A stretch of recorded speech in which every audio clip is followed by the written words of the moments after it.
తెలంగాణ ప్రజలకు అభివృద్ధి చెందిన తెలంగాణను అందించడమే తమ ప్రభుత్వ లక్ష్యమని సీఎం రేవంత్ రెడ్డి అన్నారు. రాష్ట్ర భవిష్యత్తు కోసం పారదర్శక పాలసీలు తీసుకురాబోతున్నట్లు చెప్పారు. పారదర్శకమైన పాలసీలను తీసుకొచ్చి ఒక పాలసీ డాక్యుమెంట్ ని జాతికి డెడికేట్ చేయబోతున్నాం.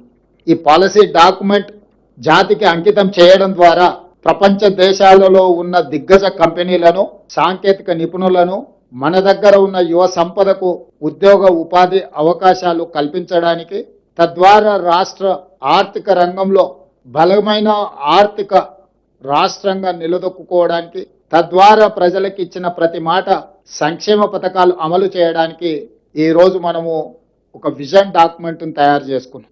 ఈ విజన్ డాక్యుమెంట్ కి తెలంగాణ రైజింగ్ 2047 అని చెప్పి నామకరణం చేసుకోవడం జరిగింది. ఈ తెలంగాణ రైజింగ్ లో రెండు ప్రధానమైన అంశాలు ఉంటాయి. ఒకటి విజన్, రెండు స్ట్రాటజీ. ప్రణాళికబద్ధమైన అభివృద్ధి సాధించాలంటే పారదర్శకమైన పాలసీలు ఉండాలి. పాలసీలలో పాలసీ పెరాలసిస్ ఒకవేళ వస్తే పెట్టుబడులకు రక్షణ లేకపోవడమే కాకుండా రాష్ట్ర భవిష్యత్తు కూడా నష్టదాయకంగా తయారవుతుంది. అందుకే ఈ విజన్ డాక్యుమెంట్ను లక్షలాది మంది భాగస్వాములను చేసి ప్రపంచ స్థాయిలో పేరెన్నికగన్న ప్రముఖులను కూడా ఇందులో భాగస్వాములను చేసి దీనికి ఐఎస్బి అదేవిధంగా నీతి ఆయోగ్ లాంటి సంస్థల సహకారం తీసుకొని అందరి సలహాలు సూచనలను ప్రపంచ దేశంలోనే పేరెన్నికగల వాళ్ళందరినీ ఈ పాలసీ డాక్యుమెంట్లో భాగస్వాములను చేసి ఈ పాలసీ డాక్యుమెంట్ను తయారు చేసుకోవడం జరిగింది.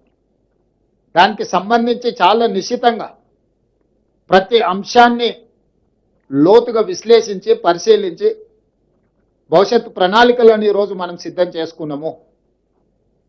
నాతోటి సహచర మంత్రివర్గ సహచరులందరితో కలిసి ఈరోజు మీ ద్వారా ఈ రాష్ట్ర ప్రజలకి, దేశానికి, అట్లాగే ప్రపంచానికి కూడా కాంగ్రెస్ ప్రభుత్వం ఏర్పడి 2 సంవత్సరాలు పూర్తి చేసుకుంటున్నటువంటి సందర్భంలో ఈ సెలబ్రేషన్స్ సంబంధించి, ప్రజాపాలన సెలబ్రేషన్స్ సంబంధించి ఇప్పటికే ఒక నిర్దిష్టమైనటువంటి ప్రణాళికని రాష్ట్ర ప్రభుత్వం ప్రకటించినటువంటి విషయం కూడా మీ అందరికీ తెలిసింది.